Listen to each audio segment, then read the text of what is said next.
እኔ ማሳየት የፈለኩት ከዚህ ከርዕሳችን ጋር ተያይዞ የቤተክርስቲያንን ፍሬያማነት መገምገም የለብንም ወይ? እንዴት ነው የምንገመግመው? ምንድነው የምንገመግምበት ክራይቴሪያስ የሚለውን ባጭሩ ለማሳየት ነው ሞክረው ማለት ነው። እንግዲህ መጀመሪያ ለመገምገም በጣም መሰረታዊ ነገር ምንድነው? ስታንዳርድ ያስፈልጋል፣ መለኪያ ያስፈልጋል። በምንድን ነው የሚለካው የሚለው ነገር በጣም መሰረታዊ ነው። ስንለካ ስንመዝን ከተቀመጠው መለኪያ አንፃር ነው የምንመዝነው። ስለዚህ ወደ ቤተክርስቲያንና ተልኳ ወደ ቤተክርስቲያን መጽሐፍ ቅዱሳዊ ማንነትና ወደ ተልኳዊ ማንነት ወደዛ መመለስ በጣም መሰረታዊ ነገር ነው። አንድ ሰው እየሄደ መንገድ ላይ እየሄደ ቦታ ቢጠፋበት ጫካ ውስጥ ቢጠፋበት ዲስኦሪየንትድ ቢሆን በጣም ትክክለኛው መንገድ ትክክለኛው ነገር መንገዱን ለማወቅ መጀመሪያ ወደ ተነሳበት ሬፈረንስ መመለስ ነው። ወደ ተነሳበት ሬፈረንስ ከተመለሰ ከዛ አቅጣጫውን አውቆ መሄድ ይችላል። አሁን እዚህ ጋር በጣም መሰረታዊ ነገር ምንድነው? ቤተክርስቲያን ማን ነች? ቤተክርስቲያን ምንድነች? የቤተክርስቲያን ተልእኮስ ምንድነው? እንግዲህ ብዙውን ጊዜ ቤተክርስቲያን ሲባል ወደ አእምሯችን የሚመጣው ህንፃ ወይም መርሃ ግብር ወይም ፕሮግራም ሊሆን ይችላል። ነገር ግን ቤተክርስቲያን ማለት የተጠሩና የተላኩ ሰዎች ስብስብ ናት። ቤተክርስቲያን በመሰረቱ ህንፃ፣ የቤተ እምነት ስም ወይም ፕሮግራም አይደለም። ቤተክርስቲያን ተጠርተው የወጡና ወደ ዓለም የተላኩ የእግዚአብሔር ህዝቦች መገኛ ናት። ሚሲዮ ዴ ወይም ደግሞ ሚሲዮ ዴ ማለት በላቲን የእግዚአብሔር ተልእኮ፣ ሚሲዮ ማለት ሚሽን ማለት ነው። ዴ ማለት ዴቲ እግዚአብሔር አምላክ ማለት ነው። ሚሲዮ ዴ ማለት የእግዚአብሔር ተልእኮ፣ የእግዚአብሔር ሚሽን ሐሳብ ምንድን ነው የሚለው? ቤተክርስቲያን የራሷ ተልእኮ ኖሯት አያውቅም። ቤተክርስቲያን የእግዚአብሔርን ተልእኮ ሚሲዮ ዴ የእግዚአብሔርን ተልእኮ በምድር ላይ ለመፈጸም የተቋቋመች ተቋም ነች። ስለዚህ የቤተክርስቲያንን ማንነት የቤተክርስቲያንን ሚሽን ቪዥን ስንተረጉም የምንነሳው ተልእኮን ከሰጠው ከእግዚአብሔር ነው እንጂ ቤተክርስቲያን የራሷ ሚሽን ሊኖራት አይችልም። አዎ ቤተክርስቲያን ተልእኮዋን አውዳዊ ልታረግ ትችላለች። በየዘመኑ አውዳዊ እያደረገች ልትሄድ ትችላለች። ከዋነኛው ተልእኮ ግን ልትፋታ አትችልም። ቤተክርስቲያን የኛ ልትሆን አትችልም። እኛ ራእይ ልንሰጣት አንችልም። ራእይ ወረዲ ሰጥቷታል እግዚአብሔር። የተቤዣትም ያቋቋማትም አካል አለ። ስለዚህ ሚሲዮ ዴ ኦሪየንትድ የቤተክርስቲያን ማንነት እግዚአብሔር ቤተክርስቲያንን ልኳታል። ቤተክርስቲያን ተላኪ ነች። ቤተክርስቲያን ሚሽን ፈጣሪ ሳትሆን በሚሽን ምክንያት የተፈጠረች ተቋም ነች ቤተክርስቲያን። ሌላው ደግሞ ቤተክርስቲያንን ከዚህ በተጨማሪ ተልእኮ ሁለንተናዊ መሆኑን መገንዘብ ነው። ተልእኮ ወንጌል በመስበክ ብቻ አይወሰንም። ማህበረሰብን ማገልገልና የእግዚአብሔርን መንግስት በምድር ላይ በተግባር ማሳየትንም ይጨምራል ተልእኮ። ስለዚህ ፕሮክላሜሽን ብቻ አይደለም የቤተክርስቲያን ተልእኮ፣ ከዛ ያልፋል። ከስብከተ ወንጌል ያልፋል የእግዚአብሔር ተልእኮ፣ የቤተክርስቲያን ተልእኮ ማለት ነው። ስለዚህ ቤተክርስቲያን የራሷ ተልእኮ የላትም። ቤተክርስቲያን ባጭሩ የራሷ ተልእኮ የላትም። ይልቁኑ ተልእኮዋ የእግዚአብሔር ተልእኮ ነው። እንግዲህ ባጭሩ ቤተክርስቲያን እነዚህ ተልእኮዎች ሊኖሯት ይችላሉ። ሰብሰብ ስናደርግ የቤተክርስቲያን ተልእኮ በዋናነት የሚከተሉትን ሊያካትት ይችላል።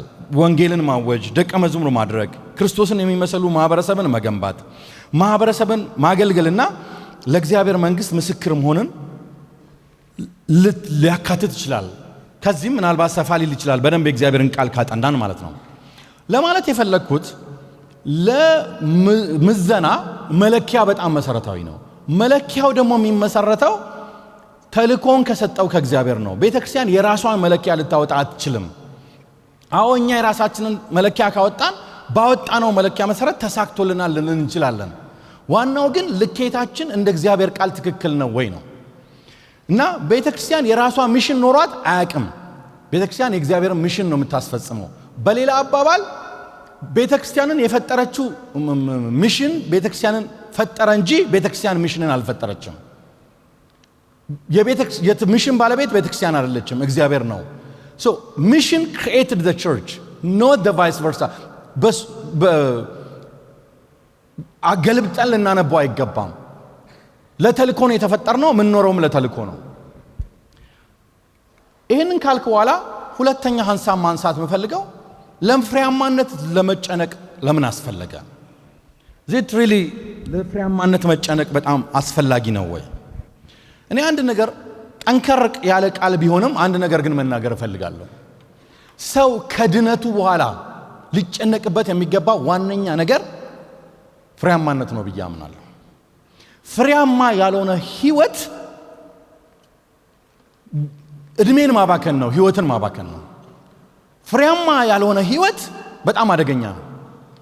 ስለዚህ ሰው ከድነት በተጨማሪ ወይም ከድነት ቀጥሎ ሊጨነቅለት የሚገባው ዋነኛ ነገር ፍሬያማ ነኝ ወይ እኔ እንደ ግለሰብ እንደ ተቋምም ፍሬያማ ነን ወይ የሚለው በጣም መሰረታዊ ነገር ነው።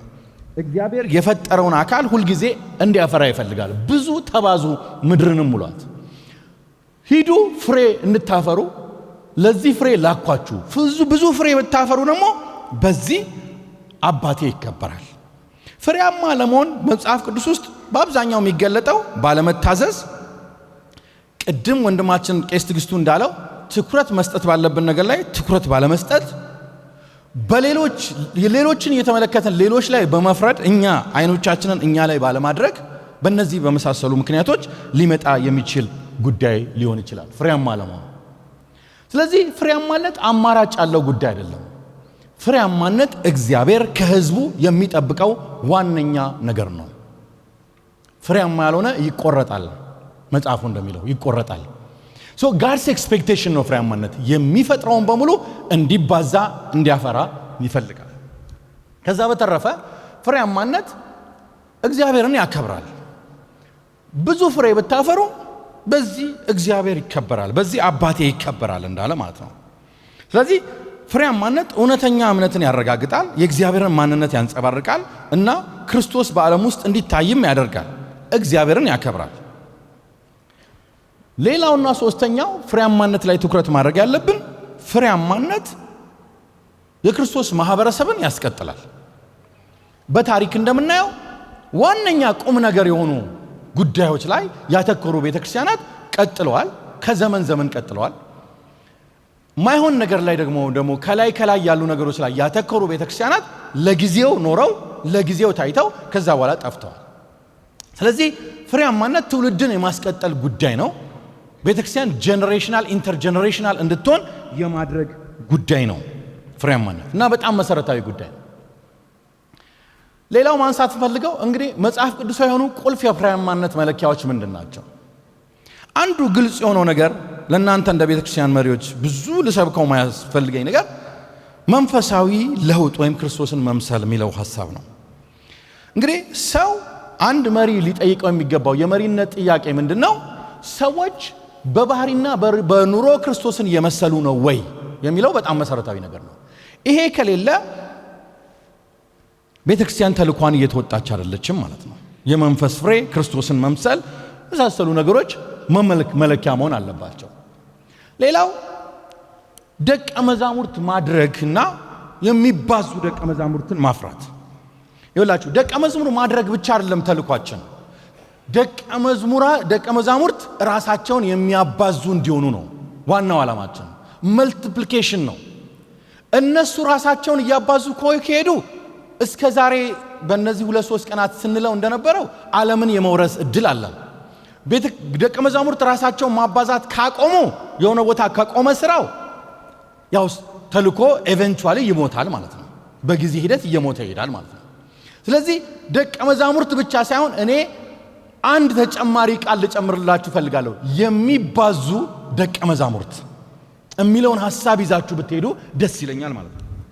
እነዚህ የሚባዙ ደቀ መዛሙርት ምንድናቸው? አንደኛ አማኞችን ወደ ብስለት ማደጋቸው፣ ደቀ መዛሙርት ሌሎችን ደቀ መዛሙርት ማፍራታቸው እና ከዛ በኋላ እንግዲህ ደቀ መዛሙርት ሌሎችን ደቀ መዛሙርት እያፈሩ መሄዱ ከሆነ ቤተክርስቲያን በቁጥርም በጥራትም እየበዛች ትሄዳለች። ደቀ መዝሙር ማድረግን ማዕከል ያላደረገ ክርስትና ሕፃናትን እንጂ የበሰሉ አማኞችን አያፈራም። ስለዚህ ይሄ ሌላው የሜዠርመንት ነው። ሌላው ሚስዮናዊ ተሳትፎ ነው። ቤተክርስቲያን ሚሽናል ኢንጌጅመንት ተልእኮ ላይ መሳተፍ አለባት። ተልእኮ ላይ ማትሳተፍ አጥቢያ ቤተክርስቲያን ሚሽን ላይ ማትሳተፍ አጥቢያ ቤተክርስቲያን ዞሮ አንደኛ በውስጥ ችግሮች ትጠላለፋለች፣ ከማህበረሰቡ ጋር ምንም አይነት ግንኙነት የላትም። መኖሯም አለመኖሯም በማህበረሰብ ውስጥ የሚያመጣው ለውጥ በጣም አነስተኛ ነው። ሚሽን ሰፊ ነው እንዳልኳችሁ። ቤተክርስቲያን ተከላ ብቻ አይደለም፣ ማህበረሰብንም መለወጥ ነው፣ ብዙ ነገር ላይ መሳተፍ ነው። ግን ከቤተክርስቲያን ተከላ አንፃር አንዱን ብቻ ልውሰደውና የኔ አጥቢያ ቤተክርስቲያን የዛሬ 10 ዓመት አካባቢ የጀመርነው የሚሽን ፕሮጀክት ትልቅ ቤተክርስቲያን አለ። እኔ ማመልከበት ቤተክርስቲያን ወደ 500 ሰው አካባቢ ያለበት ቤተክርስቲያን ነው። የዛሬ 10 ዓመት አካባቢ ከአጥቢያችን ባሻገር ኢትዮጵያ ላይ በሙሉ ቤተክርስቲያንን ለማስፋት ለመትከል ባደረግነው መሰጠትና ኮሚትመንት ቤተክርስቲያኗ ለራሷ የሚሽን አካውንት ለብቻ ከፍታ ባደረገችው እንቅስቃሴ አሁን ባለፉት 10 ዓመታት ከ60 በላይ አጥቢያ ቤተክርስቲያናትን ተክላለች። አንዷ አጥቢያ ቤተክርስቲያን አሁን በፊልድ ላይ ወደ 30 የሚሆኑ ሚሽነሪዎችን አሰማርታን ያለችው። ይሄ ቁጥር እየጨመረ ታርጌታችን በሚቀጥሉት ጥቂት ዓመታት 100 አጥቢያ ቤተክርስቲያንን ለመትከል ነው። ይሄም 30 60 100 የሚለውን የፍሬያማነት መርህ ተከትሎ መሄድ ነው። ራያችን እንደዛ ነው። እሱ ብቻ አይደለም።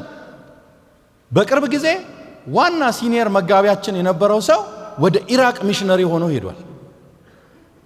ስለዚህ ቤተክርስቲያን በሚሽናል ኢንጌጅመንት በሚሽን ላይ ባላት ተሳትፎ ራሷን መለካት አለባት። አንዳንድ አጥቢያ ቤተክርስቲያን ውስጥ ስትሄድ ምንም አይነት ሐሳቡም ራዩም የለም። እና ምንድነው እያደረግን ያለነው? ያንን ስናደርግ ራሳችንን መገምገም አለብን ወገኖች ሆይ። ሌላው ከሚስዮናዊ ተሳትፎ ባሻገር እንግዲህ ሰዓት ስለሌለኝ የፈጠንኩ ነው። ፍቅር፣ አንድነትና ማህበራዊ ህይወት ላቭ ዩኒቲ ኤንድ ኮሚኒቲ ላይፍ በጣም አስፈላጊ ነው። የሚሰበሰበው ማህበረሰብ የሚዋደድ ነው ወይ? ክርስቶስን የሚወክል ነው ወይ የሚለው ነገር በጣም መሰረታዊ ነው። እርቅ አለ ወይ? ሰላም አለ ወይ? አንድነት አለ ወይ? ዓለምን ነው ወይስ የእግዚአብሔርን መንግስት ነው የምታንጸባርቀው ሚለው ሌላው ትልቁ የመለኪያ መሳሪያ ነው። ይሄ ሲኖር ቤተክርስቲያን ተአማኒነትን ወይም ክሬዲቢሊቲን ታዳብራለች። በህዝብ መካከል ሰዎች ቤተክርስቲያንን ያምናሉ፣ ትረስት ያደርጋሉ። ነገር ግን እርስ በርሳችን የምንባላ ከሆነና ሰላም በመካከላችን ከሌለ እሱ ክሬዲቢሊቲን ወይም ደግሞ ተአማኒነትን ይፈትናል። ሌላው እንግዲህ ማህበራዊና ስነ ምግባራዊ ተጽዕኖ ነው። ሶሻል ኤንድ ኢቲካል ኢምፓክት የሚባለው ማለት ነው። እንግዲህ እዚህ ውስጥ በምንኖርበት አካባቢ ጽድቅ ሰፍኖ ማየት መቻል አለብን። ድሃ ማይበደልበት፣ ጉልበተኛ ጉልበት የሌለውን ማያጠቃበት፣ በተቻለ መጠን ከኛ ቤተክርስቲያን የሚወጡ ሰዎች የመንግስት ቢሮ በሚገቡበት ጊዜ የእግዚአብሔርን መንፈስ ይዘው መንፈሳዊ አመራርን በዛም ቦታ የሚሰጡ እንዲሆኑ ጽድቅን እንዲያሰፍሩ ከሰራን በሱ ተሳክቶልናል ማለት ነው። ስለዚህ እነዚህን የመሳሰሉ መጽሐፍ ቅዱሳዊ የፍሬያማነት መለኪያ ፍሩትፉልነስ ሜዠሮችን ይዘን ቤተክርስቲያናችንን ልንለካ እንችላለን ማለት ነው። እንግዲህ መጽሐፍ ቅዱሳዊ ስኬት በቁጥር ብቻ የሚለካ አይደለም፣ የባህሪ ለውጥም ይፈልጋል። በእንግሊዝኛው እንደሚባለው ኳሊቴቲቭም ነው ኳንቲቴቲቭም ነው። አንዳንድ ሰዎች ምን ይላሉ? ቁጥር ምን ያደርጋል ይላሉ። ቁጥር ያስፈልጋል። ጌታ ብዙ ሲል ቁጥር ያስፈልጋል። ቁጥርን ግን ያለ ባህሪ ለውጥ ብዙ ግን አላለም። ጌታ ያለ ባህሪ ለውጥ ተባዙ ግን አላለም። ስለዚህ የግድ ኮምፕሮማይዝ መደረግ የለበትም አንዱ ለአንዱ። የቁጥር መብዛትም ያስፈልጋል። ስንት አጥቢያ ቤተክርስቲያን ተከልን፣ ስንት ምዕመን በዚህ ዓመት ስንት ሰው አስጠመቅን፣ ስንት ሰው አለ ሚለው እኮ መሰረታዊ የመለኪያ ጉዳይ ነው። ግን ከዛ ደግሞ ያልፋል ብዬ አምናለሁ። ከመከማቸት ወደ መባዛት የምትሄድ ቤተክርስቲያን፣ አባላትን ከመሰብሰብ ባሻገር ወደ መባዛት የምትሄድ ቤተክርስቲያን፣ በጥራት ላይ የተመሰረተ ቤተክርስቲያን፣ ማህበራዊ ተጽዕኖን የምትፈጥር ቤተክርስቲያን፣ ኳንቲቴቲቭም ኳሊቴቲቭም ሜዠር ያላት ቤተክርስቲያን ታስፈልጋለች ማለት ነው። ሁለቱ ጎን ለጎን የሚሄዱ ነገሮች ናቸው። እንግዲህ ትልቁ ጥያቄ እዚህ ጋር ወገኖች ሆይ ይሄ ነው። ቤተክርስቲያናችን ከአካባቢው ካለችበት አካባቢ በሆነ አጋጣሚ ዲሳፒር ብታረግ፣ ብትጠፋ፣ ብትዘጋ ልበል፣ ማህበረሰቡ መጥፋቷን ያስተውላሉ። ያቺ ቤተክርስቲያን መጥፋቷ ምንም ማህበረሰቡ ላይ ማይፈጥር ከሆነ መኖራችንም ብዙ ጥቅም የለውም ማለት ነው። እና ብትዘጋየኛ ቤተክርስቲያን ብትጠፋ ማህበረሰቡ ያስተውላል የሚለው እጅግ በጣም መሰረታዊ ጥያቄ ነው። አራተኛ ላይ ማንሳት የፈለኩት ለውጥ የማይታይበት እድገት ዓለም አቀፋዊ አገር አቀፋዊ እንቆቅልሾች አሉ።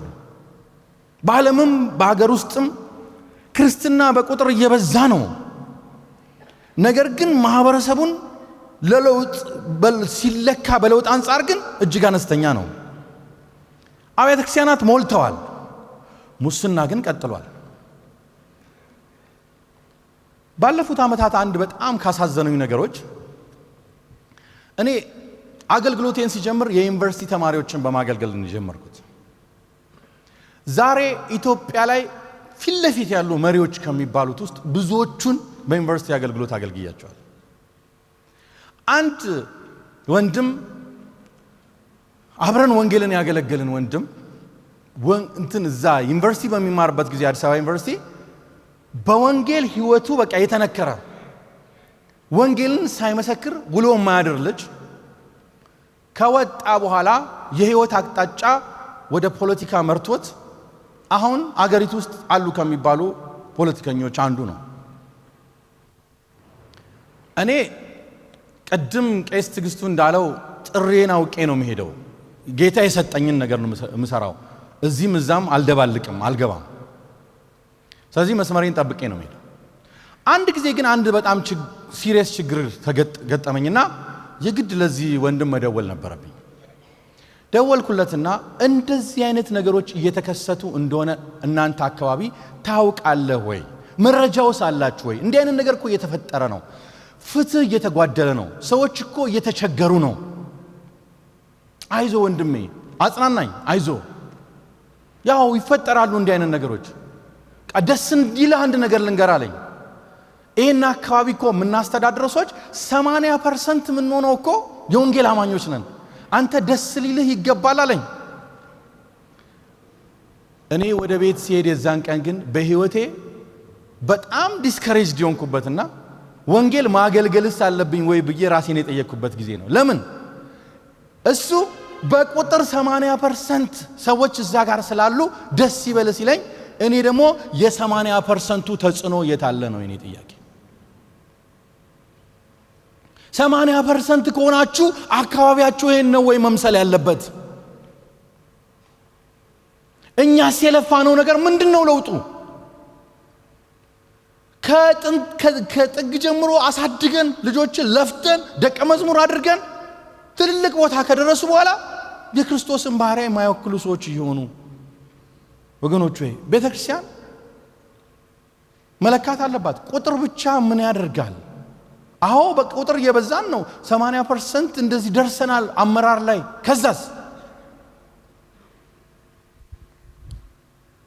ከዛስ ሚለውን ነገር መጠየቅ በጣም መሰረታዊ ነው። ብዙዎች በወንጌል መልእክት አምነዋል፣ ነገር ግን የአማኞች ስነ ምግባር አልተለወጠም። ለዚህ ነው ቤተክርስቲያን መለካት አለባት የምታደርገውን ነገር። ዓለም አቀፋዊ ምልከታዎች ላይ አፍሪካ ለምሳሌ ትልቁ የክርስቲያን ቁጥር ያለባት አገር ነች። አህጉር ነች አፍሪካ። በጣም ትልቅ ቁጥር ነው ያለው። ችግሩ ግን አብዛኛው አፍሪካ አገሮች ላይ ስትሄዱ የምትሰሙት ሙስና ጆሮ ጭው የሚያደርግ ነው። አንዳንዱ ገና ኤርፖርት ስትደርሱ ነው የሚጀምራችሁ። ፓስተሮችን የሚያከብሩ የሚወዱ ሰዎች ታገኛላችሁ። ነገር ግን እኛም በመውደድ አይደለም፣ ክርስቶስን በመውደድ ነው፣ ለክርስቶስ በመኖር ነው፣ ማህበረሰብን በመውደድ ነው ጽድቅ መገለጥ ያለበት። ላቲን አሜሪካ ለምሳሌ ፔንቴኮስታል ክርስትና በጣም የሰፋበት ኮንቲኔንት ነው ላቲን አሜሪካ። እና ብራዚል በጣም ሂውጅ ነምበር ቁጥር አማኞች ያሉባቸው አካባቢዎች ናቸው። ትልቁ ጥያቄ ግን በማህበረሰብ ውስጥ ምን አምጥተዋል? ለውጥ አምጥተዋል? ብዙዎቹ ምንም አይነት ስትራክቸራል ለውጥ፣ ምንም አይነት በፊት ከነበረው ለውጥ አላመጡም። እሱ እጅግ አስጊ ነገር ነው። አውሮፓ ክርስትና ባህል እየሆነ መጥቶ እየደከመ መጥቶ ሕያው ክርስትና አሁን ሞቷል። በጣም ብዙ ቤተክርስቲያናት የዚህ የተመሳሳይ ጾታ ጋብቻን ተቀብለዋል። ዛሬ ሌሊት ተነስቼ እየተዘጋጀው እያለ አንድ ሰው የጻፈውን ጽሑፍ አየሁ። እዚህ ሀገር ያለች የኛኑ አንድ ቤተክርስቲያን ነው የሚወቅሰው። ከእንደዚህ አይነት መሪዎች ጋር ለምራ እንዲሆናሉ ከአውሮፓ ከመጡ ቤተክርስቲያናት ጋር እነዚህ እኮ እንደዚህ ናቸው። በፊት እኮ እነዛ ሚሽን ላኪ ናቸው። ዛሬ ግን ኮምፕሮማይዝ አድርገዋል። ዋነኛው ነገር ዋነኛ ካልሆነ ቤተክርስቲያን ከፍተኛ ችግር ውስጥ ትገባለች። ላሚን ሳሄ የሚባሉ ጸሐፊ ወይም የቤተክርስቲያን መሪ እንደዚህ ያሉ፣ ክርስትና ከደቀ መዝሙርነት በበለጠ ፍጥነት ተስፋፍቷል። በስህተት የሚለካ እድገት ሃይማኖተኛ ህዝብን እንጂ የተለወጠ ማህበረሰብን አያመጣም።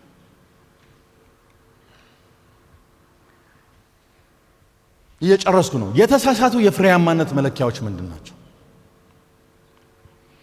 አብያተ ክርስቲያናት ብዙውን ጊዜ መጽሐፍ ቅዱሳዊ የሆነውን ሳይሆን ቀላል የሆነውን ነገር ይለካሉ። ቀላሉንም ለመከተል ይጥራሉ። የተለመዱ የተሳሳቱ መለኪያዎች ደቀ መዝሙር ያልሆኑ የመርሃ ግብር ተሳታፊዎች አዲስ አበባ ውስጥ ከ1000 እስከ 1200 የሚሆኑ አጥቢያ ቤተክርስቲያናት አሉ ከተማ ውስጥ። ከተማይቱ ግን ከ10% ብቻ በታች ነው በወንጌል የተደረሰችው። ከ10% በታች ነው በወንጌል የተደረሰችው። ጉባኤ እናገላብጣለን። ሰዎች ከዚህ ወደዛኛው ጉባኤ ሄዳሉ። በእግዚአብሔር ኢኮኖሚ ላይ ግን የሚጨምረው ጠብ የሚል ነገር የለም። በአጠቃላይ ቁጥራችን ላይ ማለት ነው ምንም እየጨመረ ያለው ነገር የለም። ህንፃዎችና መሰረተ ልማቶች በጣም ጨምረዋል። አሁን እንደውም የህንፃ ፉክክር ውስጥ የገባን ይመስለኛል። እከሌ 5 ፎቅ ከሰራ እኛ 10 ፎቅ እንሰራለን። እከሌ 10 ፎቅ ከሰራ እኛ 20 ፎቅ እንሰራለን። አያችሁ፣ እዚህ አዲስ አበባ ውስጥ ባንኪንግ ዲስትሪክት የሚባል አለ። ባንኮች በሙሉ ህንፃቸውን የሰሩበት ማለት ነው። ባንኪንግ ዲስትሪክት የሚባል አለ። እዚህ ባንኪንግ ዲስትሪክት ላይ ብዙ ባንኮች ህንፃቸውን ሰርተዋል። አንድ ጎላ ብሎ የሚታይ ባንክ አለ። የማን ህንፃ ነው? የኢትዮጵያ ንግድ ባንክ ነው። ምንድን ነው የሚያሳየው? ህንፃው ስለ ትልቅነቱ አንድን ነገር ይናገራል። it's giant ነው። so it speaks that this institution ይሄ ተቋም ትልቅ ነው። የኛ ህንፃ ግን እንደ ባንኮቹ ትልቅነታችንን አይናገርም። የኛ ህንፃ እንደ ባንኮቹ ትልቅነታችንን አይናገርም። በሱ ሊለካ በፍጹም አይችልም።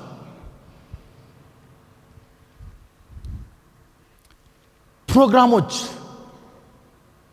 ገንዘብና ያለን የገንዘብ አቅም፣ ፕሮግራሞች፣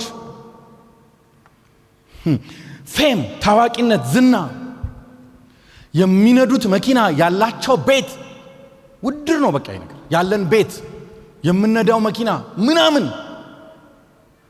ባለፈው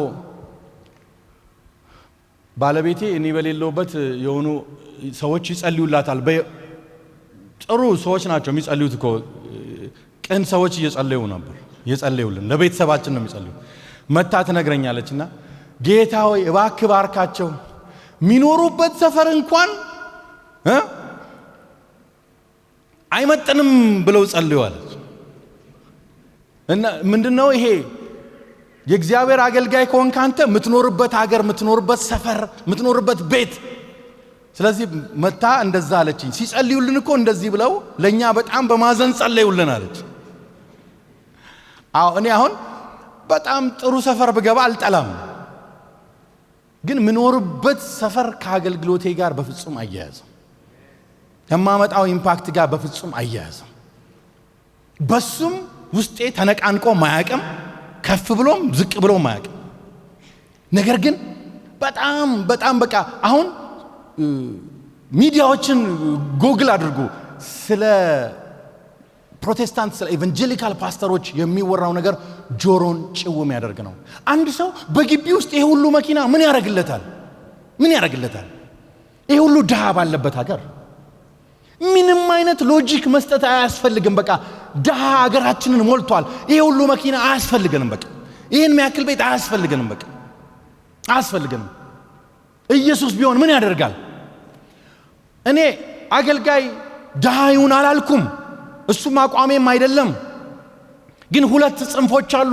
በአንድ በኩል ገንዘብ እያላቸው ለአገልጋዮቻቸው ደና ነገር እንኳን መስጠት የሚከብዳቸው አመለካከት ያላቸው ቤተክርስቲያናት፣ በተለይ ሜንላይን ዲኖሚኔሽን ላይ ያለን። እዚህ ጉባኤ ውስጥ ያለ አንድ መጋቢ የነገረኝ ታሪክ፣ የሚመራው ቤተክርስቲያን ትልቅ ነው። ወደ 2500 አባወራ ያለበት ቤተክርስቲያን ነው የሚመራው። ቤተክርስቲያን ስንት ገንዘብ በአመት ውስጥ ታንቀሳቀሳለች ስለው ቢያንስ 30 ሚሊዮን አለኝ። አንተ ደሞዝ ስንት ነው ስለው 10500 ብር ነው ደሞዝ ያለኝ። ይሄም በጣም ትክክል ያልሆነ አሰራር ነው። ግን ደግሞ ሌላውን ደግሞ ተመልከቱት፣ ይሄድንበት ጽንፍን ደግሞ ተመልከቱት። ይሄም ወግ አይደለም። ጭራሽ በጣም ሀብታም እየሆንን ስንመጣ መድረክ ላይ ይወጣን ትልቁ መገለጫችን ድሆችን እንደሆነ ነገር አድርጎ መናገር የትልቅነታችን መገለጫ እየሆነ መጥቷል። በዚህ ልንለካ አንችልም ወገኖቼ። ሴሌብሪቲ ካልቸር ቤተክርስቲያን ውስጥ ገብቷል። ይሄ አደገኛ መለኪያ ነው፣ በጣም አደገኛ መለኪያ።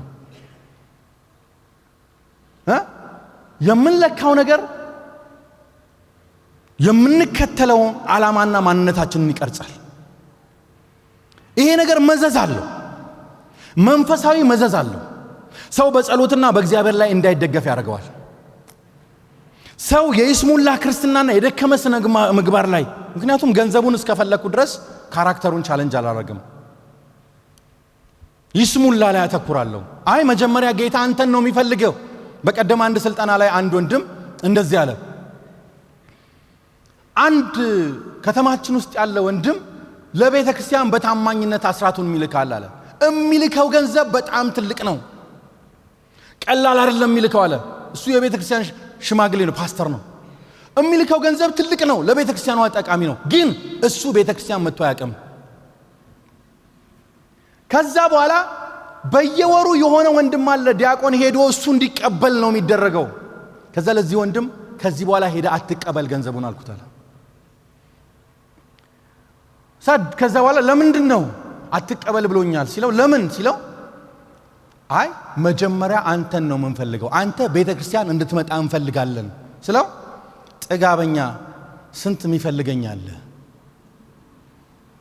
ብሎ ከዛን ጊዜ ጀምሮ ከቤተ ክርስቲያንም ቀረ፣ ስጦታውንም አቋርጣለ። ወገኖች ሆይ ቤተ ክርስቲያናችን በግለሰቦች ገንዘብ ላይ አልተመሰረተችም፣ በጌታ ኢየሱስ ክርስቶስ ተስፋ ላይ ነው የተመሰረተችው።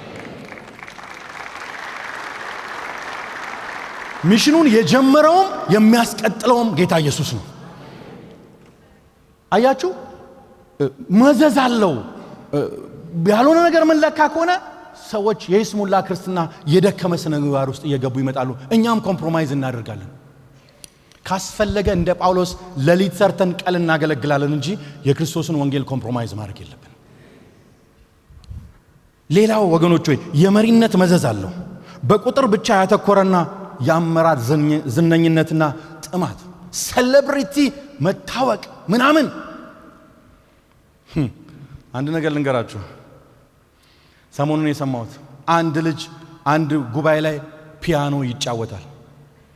ፒያኖ በጣም በሚገርም ሁኔታ ፒያኖን ደርድሮ ሲጨርስ ጉባኤው በሙሉ ተነስቶ ከወንበሩ አጨበጨበለት። አንድ ሰው ግን ከጉባኤው አልተነሳም። ልጁ ደስ አላለውም። ምን ሆንክ ሲሉት እሱ አልተነሳም። ምን ችግር አለው? አንድ ሰው ነው ባይነሳ፣ ይሄ ሁሉ ሰው እያጨበጨበልህ ነው አሉት። ምን እንዳለ ታውቃላችሁ? አሰልጣኜ እሱ ነው። ያልተነሳው አሰልጣኜ ነው። ያላጨበጨበልኝ አሰልጣኜ ነው። ዓለም ሁሉ ቢያጨበጨብልን ኢየሱስ ካላጨበጨበ ነገር ሁሉ በዜሮ ይጣፋል። ማህበራዊ መዘዝም አለው። የስነ ምግባር ውድቀት የቤተ ክርስቲያንን ተሰሚነት ክሬዲቢሊቲ የሚባለው ነገር በከፍተኛ ሁኔታ ቻሌንጅ እያደረገን ያለ። ተመልከቱ፣ ሰሞኑን ከመሪነት ውድቀት በተጨማሪ የትውልድ መጥፋት እየተከሰተ ነው። በዚህ መስከረም ወር ላይ ደቡብ ኮሪያ ትልቅ የኢቫንጀሊካል ኮንፈረንስ ወይም ደግሞ የወንጌላውያን ክርስቲያኖች ኮንፈረንስ አስተናግዳ ነበር። ሉዛን ሙቭመንት ይባላል። አራተኛው ሉዛን ሙቭመንት በየ10 ዓመቱ ወይም 11 12 ዓመትም ሊሆን ይችላል እንደ ሁኔታው፣ ግን በየ10 ዓመቱ የሚደረግ የወንጌላውያን አብያተ ክርስቲያናት ጉባኤ ነው። እዛ ጉባኤ ላይ ብዙ ሰዎች ከኢትዮጵያ ሄደናል። እኔም ባለቤቴም ሄደን ነበር። በጥሪ ነው እዛ ቦታ ላይ መካፈል የምትችሉት። ወደ 5000 ሰው በአካል ተሳትፏል። በጣም ብዙ ሺህ ሰው ደግሞ ኦንላይን ተካፍሏል።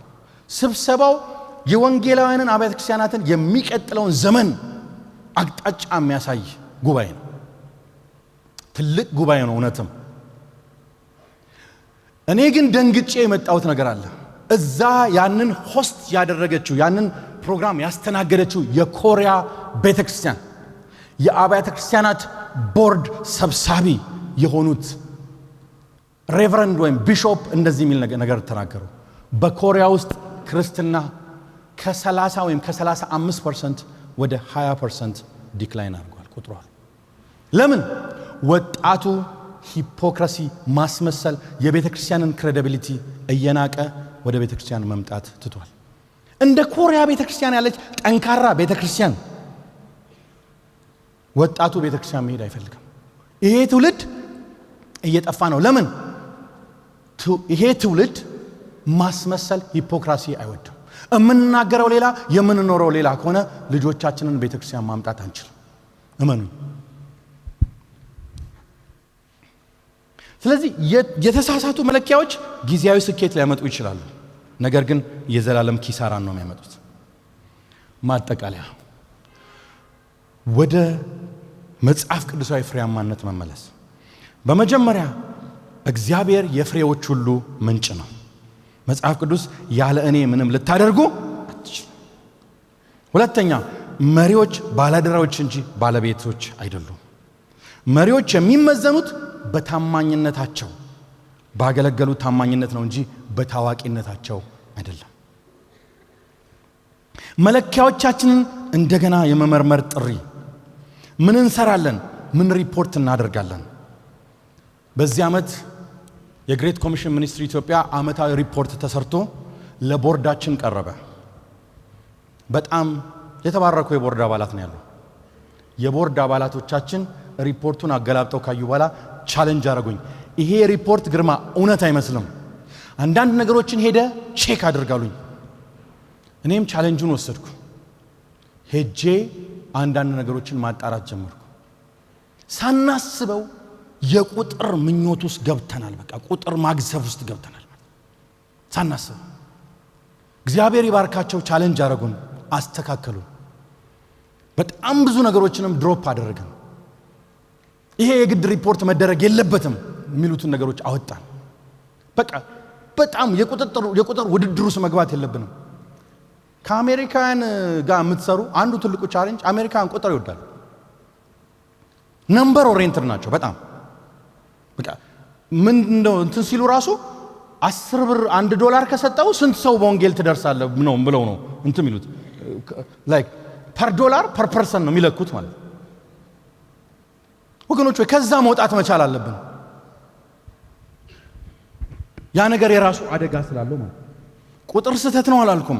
በጣም ቁጥር ኦሪየንትድ ስንሆን ግን በጣም አደገኛ ነው። እግዚአብሔር የሚፈልገው ታማኝ ደቀ መዛሙርትን፣ የተለወጡ ህይወቶችንና በመንግስቱ የተነኩ ማህበረሰቦችን ነው። ለመሪዎች የማሰላሰያ ጥያቄ ትቼ ጨርሳለሁ። ቤተ ክርስቲያን ከአካባቢው ብትጠፋ ማህበረሰቡ ያስተውላል ወይ? ሌላውኛው መጠየቅ ያለብን ከ10 ዓመት በኋላ የት ጋር ልንደርስ እንችላለን ብላችሁ ታስባላችሁ? እያፈራን ያለለው ደቀ መዛሙርትን ነው ወይስ ያልተለወጡ ብዙሃንን? ጌታ እግዚአብሔር ይባርክ።